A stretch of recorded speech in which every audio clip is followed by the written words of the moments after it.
So, a couple of weeks ago, I made a dungeon crawl for one of my friend's birthdays. That was in this video over here. Primarily as an art piece, but during the process I realised it could be run rather effectively too. Since then I have run it, and it was a lot of fun. It wasn't perfect, and it wasn't the best dungeon, but it was enjoyable, and the connections that it had to that player's character were a lot of fun for them. Slowly piecing together and realising that things sounded familiar. And this made me think what else could be fun to convert into a dungeon crawl. Surely not something that's particularly new or original, but a fun idea all the same. Obviously I can do other player character inspired ones and probably would in the future, but I wanted to try something, different first. Then I realised Dark Souls. Currently I'm just finishing off my Dark Souls 3 Soul Level 1 run. I say finishing off, I've only got DLC left, so there's only like 5 bosses, but it's probably going to take nearly as long as the whole rest of the game.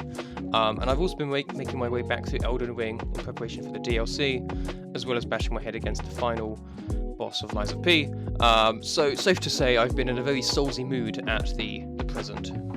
This isn't too surprising. I love those games and have played all of them countless times, and I have the Dark Souls TTRPG as well, but this is a little different to that. My plan is to make a mega dungeon, inspired by Dark Souls 1. So, what does this mean? Well, I have a few bullet points I'm going to try and follow as I go. 1 floor per area, determining an area as roughly each place with a title card in the game. If you played it, you know the bits I mean. Each of them will have their own level, or at least a part of one if they're quite small, or if they're particularly big, or vertical in design, maybe 2. But no, will be skipped. Not even Los Angeles. I joke, that maybe have been a bit rushed, but a lot of cool ideas in there. Retain interconnectedness. One of the greatest things about Dark Souls 1 is how all the levels do connect back to previous areas, and they give you some great moments when you open a door or use a lift and a familiar title card presents itself and you go, oh, I've been here. It's a great feeling and one I want to try and replicate. It's also just good dungeon design. You always want things to connect back and give players multiple ways to ascend and descend in the dungeon to help keep things fresh. You need multiple loops and stuff like that. Which is called dequazing a dungeon. Pretty sure that's the term we're sticking with. That means nothing to you, don't worry about it. So we're doing our best to utilize these connections. Some likely where they actually are in game, and some more so ourselves, our own ones.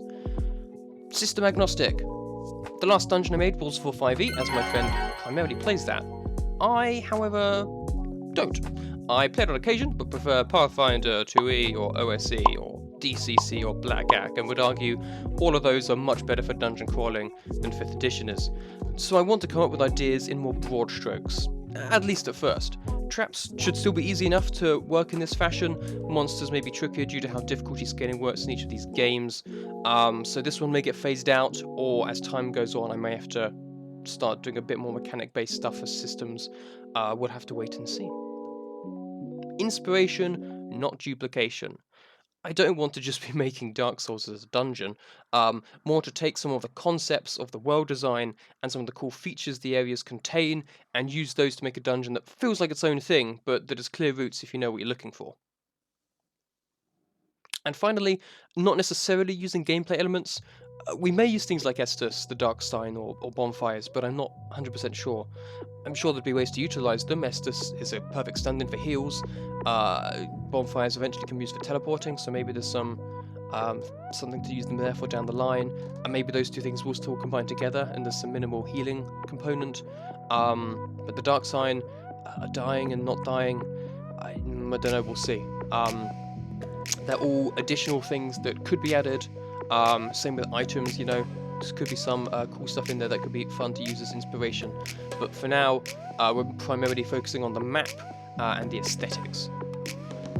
And yeah, that's it for now. We may add more rules later, if we need to, or amend them. But without further ado, let's get into some Dark Souls. And yes, I am going to be playing the game because I want to, and to show some of the elements that I'm going to be using, as I will be playing it back through to get inspiration for each of the areas, because I know a lot of it like the back of my hand, but there may well be stuff I've missed that would be great to add into a dungeon specifically. So, we're going to get started with the Asylum. Ready to start? Okay. We're gonna do a night, I think. We're actually gonna try and sword and board it. It's not how the game is meant to be played without iframes and rolling. Or at least it's not the optimum way. But I'm not sure if I've ever tried to brute force my way all the way through it. It'll be interesting. Yeah, I forgot this pretty quick, and did do some rolling. It didn't go great, as you'll see. So I'll try and keep the whole blocking idea in mind, but you know, this is largely irrelevant for the actual dungeon creation part of the project. But let's get going. Yeah, so I'm gonna interject here quickly. Same mic, less great audio quality, different recording software. I've tried to clean up as much as possible, but it still probably won't sound amazing. But then none of my audio sounds great. It's something I'll get sorted eventually. In the age of ancients, we're just gonna go through the asylum today and make some notes a land of things that we can use to build the first level of the dungeon. Obviously we've got that rolling boulder trap, and we've got something jumping down at you from the sky, but I'm interested to see if I can find any other details. But then there was fire. That might be cool to add. With fire came disparity. But I've not watched this cutscene in a while, so we'll watch it first. And cold. Going down through the arch tree. And death. And of course, light and dark. I've played this game a lot of times if it wasn't clear. Oh boy. Then from the dark they came and found the souls of lords within the flame. It rhymes.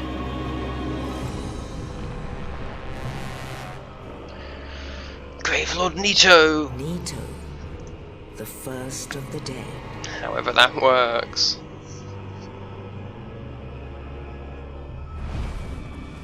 The Witch of Izalith. And her Daughters of Chaos. Gwyn, the Lord of Sunlight, and his faithful knights. Such cool armor. And the furtive pygmy. So easily forgotten. Manus. We'll get to you eventually. That will be a while though. The strength of lords, they challenge the awesome dragons. Shot. Two-mouthed mighty bolts, dragon terrifying thing, like the dragon god all over again. Weaved great firestorms.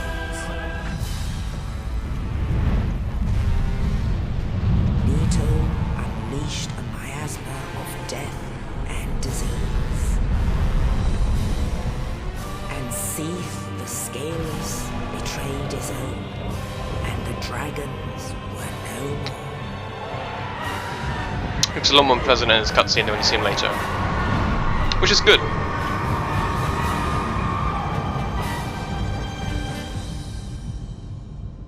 A lot more crystally, not as bloody. Began the age of fire.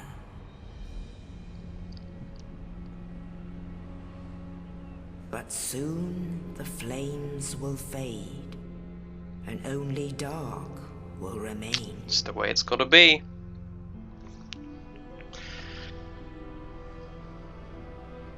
Even now, there are only embers, and man sees not light, but only endless nights.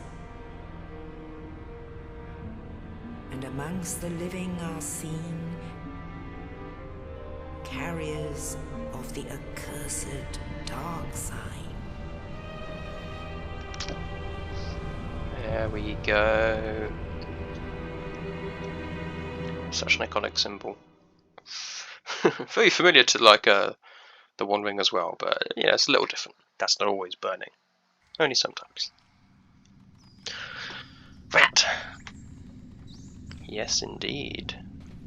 Yes, indeed. The dark sign brands the undead.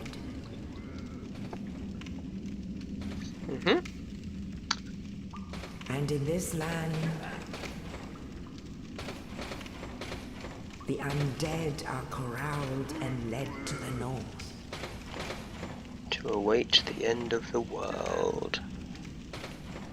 Where they are locked away to await the end of the world.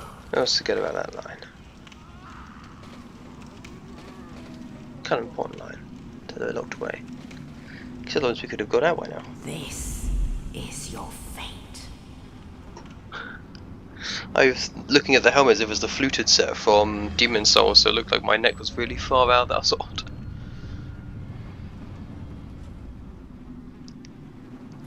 Looking more down than I realized, because yeah, well, it is the fluted set, but the helmet's up. Unfortunately, I'd much more preferred if I could put the helmet down. Like that. Hello, Oscar.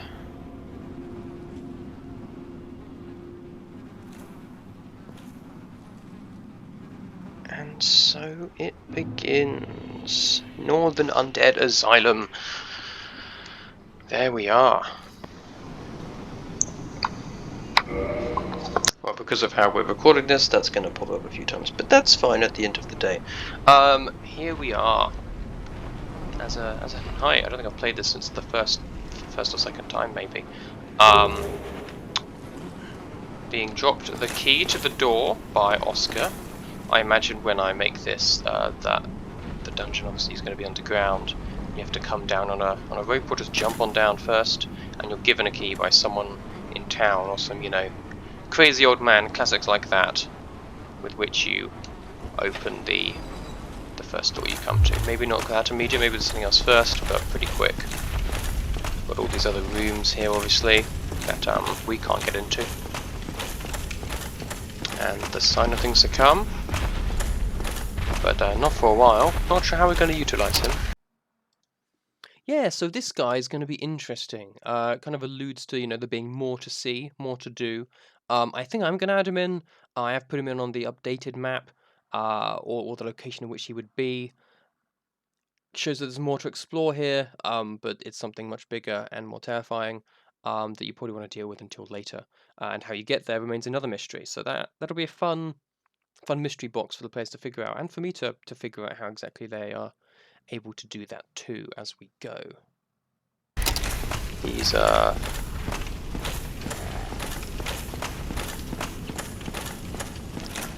is what it is. Because yeah, he's kind of not very useful in the grand scheme of things. We've got this flooded bit here, so we may try and add some difficult terrain. Yeah, so this watery area will likely be our first kind of combat location. A small area with an enemy or two and limited space and movement unless you go into the water, which restricts movement. You've got a little bit of elevation there as well, not loads, but you know, you've got some options. There's hollows here, so you know, undead are the obvious choice, so we'll probably do something along those lines. I'm not entirely sure how we're going to do monsters for this thing. If I'm going to try and come up with its own story and make that relate, or if we're just going to, you know, drag and drop almost wholesale with the kind of general monster concepts at least. We'll have to see. And go with that. You know, make it a bit harder to move about potentially in certain locations.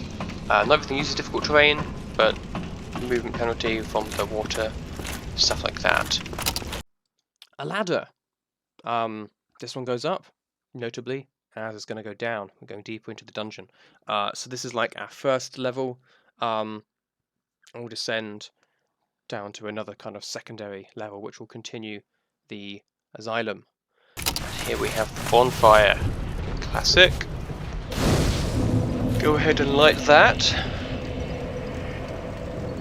Have a seat. Get back up. Okay. You can already see we've got doorways linking back to where we've been. Well, we don't know where we're going.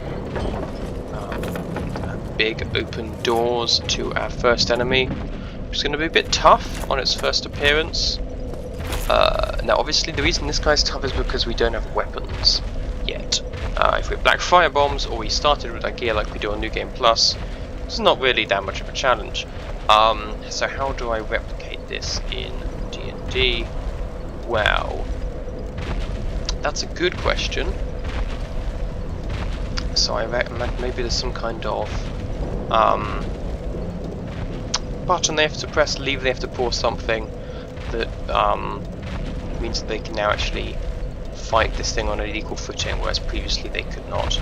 Again, it doesn't have to be one for one the same, we're just taking inspiration. So we need something that when you head into the room, jumps down at you from above, and that you can run away from. Oh, hey buddy. Yeah, that's what we want. We need to be able to, something that they can't really find, need to get away from, and can come back and deal with later. So, after we've gone up this ladder, we come out into a large room. Might be another room first, then a large room, we'll see. But also, a troll! I'm reckoning a troll. Some kind of large monster. Can't be a demon. They're much more powerful. Obviously, we're not doing direct opposition to Dark Souls. But yeah, TTRPG's demons are pretty menacing. So maybe a troll, something big like that. My idea here is to have it be on the ground to start, but as it sees the players arrive, it pulls a big lever which winches it up into the air, out of reach. But players will be able to spot there's a way out of this room, and there's also another section higher up in the building from which they could jump down onto this platform and attack this creature. Give it some kind of ballista, heavy crossbow, which it can use to shoot down the enemies with. And this way, it is, it's going to be too difficult to take out right now, and going to have to be, ambushed and attacked again later, because the magic users aren't going to have enough spells to take it down. It's got quite a few hit points, and it's up on a high elevation, so it's going to be hard to aim at. Oh, and also there's jars. Maybe if people break those, there's some bits and bobs inside them. Got a second bonfire, which we will rest at for posterity history. Got another flooded area. And we've got this long corridor, which does contain a shield. First time I played this game, later on when you get the sword, I did not equip it correctly and ended up fighting the first enemy with this broken straight sword hilt, and it took about 50 swings. That was not fun. Thankfully that's not going to happen again. So yeah, we've got a long corridor with some ranged attackers down the end. A couple of archers or something similar. So yeah, like you saw, there are some cubbies, but they also do retreat. Sword. Change out to that. But yeah, some cubby holes, maybe there's a trap in one of them you've got to be careful of. Yeah, you've got to get yourself some cover and things like that before pressing on towards the enemies. Kind of a simple combat encounter. After this, we have another long, narrow corridor. Maybe some undead with bows at the ends or something. Shooting fish in a barrel, that kind of idea. There are these small sections on the other side where you can kind of hide. We'll try and utilize them a bit. Maybe there's another undead or two down here to give us another combat encounter and some suspense. You got to fight the things in the room, but you don't want to be shot by the things down the end.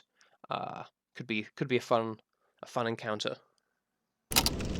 Traverse the white light. What does this mean in this instance? Is it a boss? Is it just an area? It's just an area here, but it's supposed to be a boss. It's a thing they do in the first game they don't really bring back, and I kind of wish they did, because it's very cool. Having that, ooh, I'm not sure. Do I want to go on or do I want to step back? And that'd be a cool thing to kind of incorporate going on. Yeah, the white light, I'm not quite sure what we're going to do with yet. Maybe they appear in certain places and can be a fun little kind of gambling game. Gambling's a bit of a word, but like a chance game. Whenever you enter through one of these white lights, you roll a die to see if you regain a hit point or spell slot or something. I don't know exactly yet. Again, we're taking inspiration and not doing things word for word, so it's not like the boss fights. Boss fights are going to have these white gates on them. but they may still have a use. They may still have a use. We'll have to see. I'll have to come back to this once I've done a bit more and see if I can think of a way to use them mechanically speaking. Obviously you could see there's an item that we cannot reach yet. But that, again, if you're in a TTRPG, you're like, oh, well, I want to try and make an athletics check to scale this, but yeah, that's not a very difficult climb. This is one of those areas where the mechanics of one do not exactly translate to the other, so we'll have to think about that, see if we can utilise things like that, or have to mix them up a bit. Here we have, however, a trap we will definitely be using. The boulder! Not that big a deal when you've got a big shield and heavy armor in a video game. But yeah, rolls down from the top, from a undead hollow up here. Cheeky bugger. That's not close enough to do a successful riposte. That's fine. And breaks open this wall as well, leading to another area, which you can see through that wall there. And Oscar! Oh, thank good. I'm gonna skip through this again. Play this game yourself if you want to read through all this better. Regretted there is that one now. Well, now He says thou a lot. No, the I key. would hate. Aha, the boulder, a classic. What fun. Yeah, I don't know exactly if this will be pushed by an undead or some, you know, more traditional style of trap. Something like that though, heading upstairs, dropping a kind of a boulder you need to dive out the way of. Yeah, it's pretty cool, and obviously we'll open up the location of another prisoner who is tried to make a break for it, maybe a long time ago. Maybe there's someone who's actually been trapped in the asylum. And they'll be the ones who give them these healing vials, maybe these Estus flasks, which I'm reckoning will be potions of minor healing that have a charge and can be refilled at quote-unquote bonfires. And then as you go on, you can potentially upgrade them for major healing and so on. We also get our first shortcut here back to where we started, which I'm thinking we may utilise, because this main room that we started in before maybe will have the secret entrance to this other late game boss, perhaps. So it'd be good to have ways back to it. And this going to gives us a key which allows us to press on up the stairs. Yeah, I'm not here to just play the game. I'm here to talk a lot, apparently. So that allows us to open this gate, which brings us back round to the bonfire. I'm not quite sure if we're going to utilise bonfires, if we're going to have something where they are kind of like save points, and it is more of a video game in the sense that you can die and might have to try stuff again, or not, or you can be resurrected but it's at a cost. Not quite sure. We'll find out. There we go. But also, reconnecting back to previous areas. That is a thing that is good dungeon design. You want things to connect to previous areas, to previous levels, or multiple ways up and down, which is, I think, called Jaquaying a dungeon. There was a bit of a fuffle in the I might be putting it too politely, I'm not quite sure. A bit of a mess in the video game TTRPG community regarding that recently, fairly recently because of naming it and stuff. But we're not too on that. But essentially, I think I'll go into more detail in whatever I voice over for some of this stuff. But there was a lady who was instrumental in early dungeon design, and having multiple ways up and down and interconnectedness is a thing that she did a lot, and it was very useful, very important to making the dungeons feel more interesting and more, you know, being better for exploration. So another door we cannot unlock yet. Obviously, if you've got a key, then if you've got a pick, you can unlock it. So that might not be something that translates. We'll have to see. Because that's kind of the slightly Metroidvania-esque of finding a key and coming back to somewhere later, unlocking a power, coming back later, all that kind of idea. Because yeah, we trying to take as many ideas as possible, but not all of them are going to translate. So now we have our second white light, which is the first boss fight, but now we have the advantage.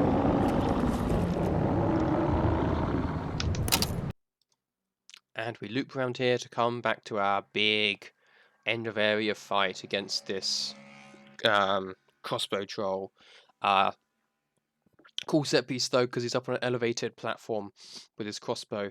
Players have to jump down onto it to fight him, and obviously it's going to move about a bit with all the combat. They can try and pull the big lever to lower it back down to the ground, but that might open them up to an attack, or they can try and fight him up there, or even try and push him off if they like. He's got a crossbow, obviously, so he's going to be a lot less effective at this range, either just punching or trying to use it at disadvantage, or with some kind of penalty depending on the system. Which I think is quite a good way to even the odds, because again, like I said, it's not like the players don't have any weapons, and then they do, so it's not going to work one for one. But turning the tables in a different way, I think will work quite well here. Music did not start till quite late there, and I got on the double hit. That's neat.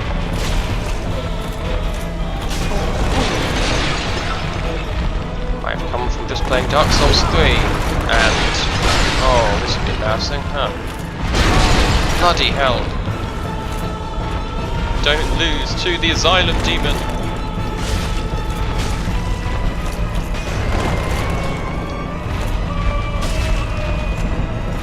Oh dear.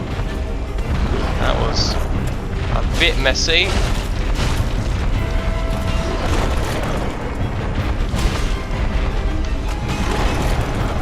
Just gotta time it a bit earlier. Too close for him. Ooh, there we go.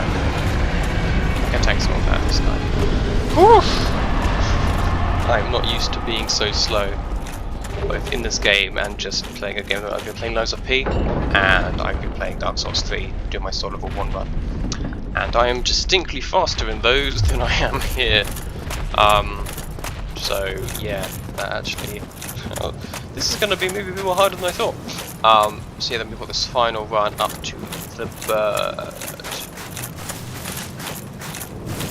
the raven, the crow, whatever it is. Watch the cutscene, it's a fun cutscene.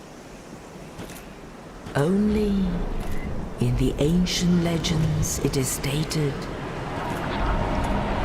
that one day an undead shall be chosen. Great shot. Love it. To leave the Undead Asylum in pilgrimage. And then here we go with the raven or the crow taking you to Lordran, or to lower in the dungeon in this case. I'm thinking this is going to be some kind of stylized lift. I think that makes the most sense. A stylized lift or platform or staircase, but something that does allow you back up. This is kind of like the proto dungeon, the starting area, much like it is in the game, that you can come back to. But below this will be our Firelink Shrine, almost our hub, and a lot more things will get back and arrive back at there than here. But from there you can come back here and go back up this lift, which will take you back up to the surface where you can go back to town or whatever if you needed to, again depending on how the wider scenario works. To the land of the ancient lords. Don't know if it's just a poor translation or something, but Lordran being the land of ancient lords is unfortunate. If they didn't mention the land of ancient lords immediately before, it would be fine.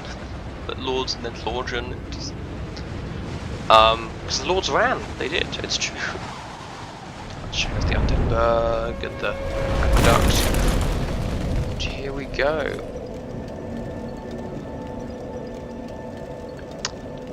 Here we are. I don't know I stumbled forward there, but Firelink Shrine, wow. That's all for part 1, the small part, but yeah, we'll have to do something with the crow, crow who is now over, okay, thank you, the crow who's now over there,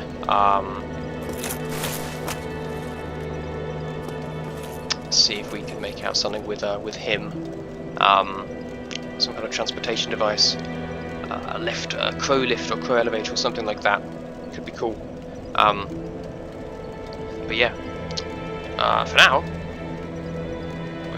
we're done. So next, of course, we have to make the map, or I had to make the map. Obviously, you've already seen the map because the map was already made.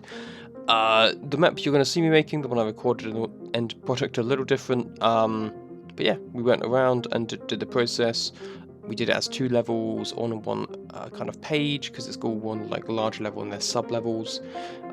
We added in extra lines that are smaller to do little bits of elevation, like those stairs there, which are like very small.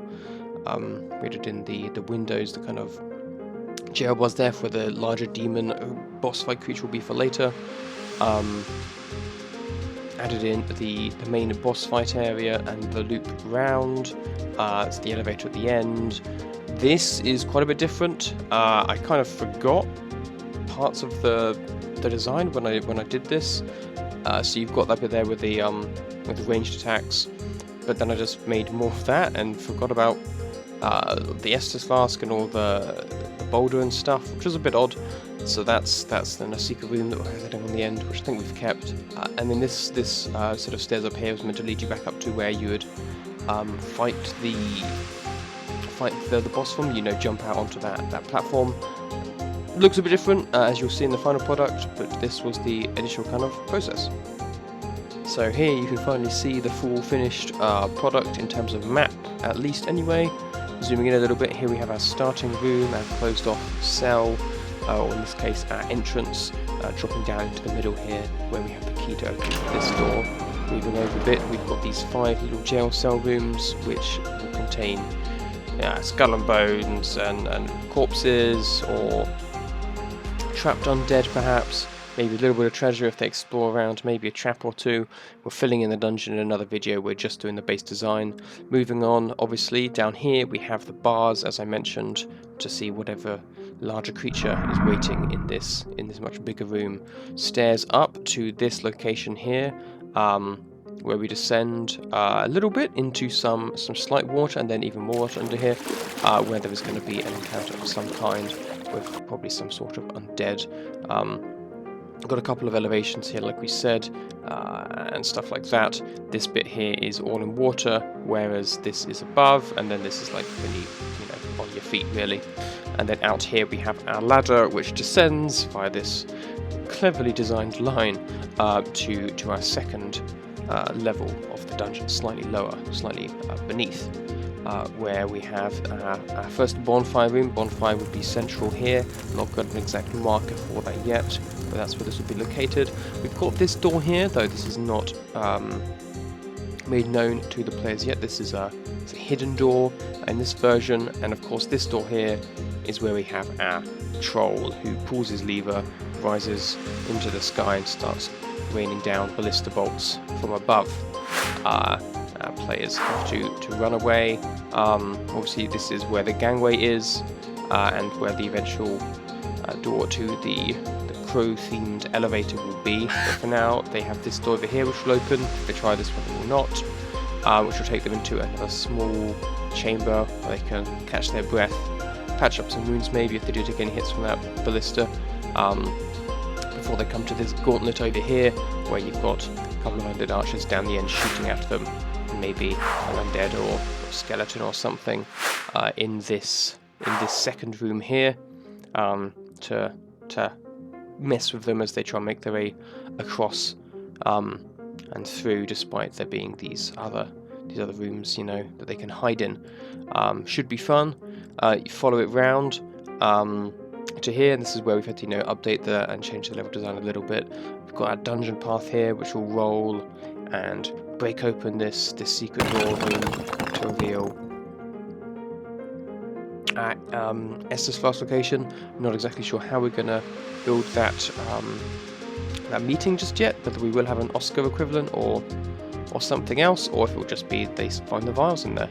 But yeah, again, that's a decision for later, Ollie, not right now.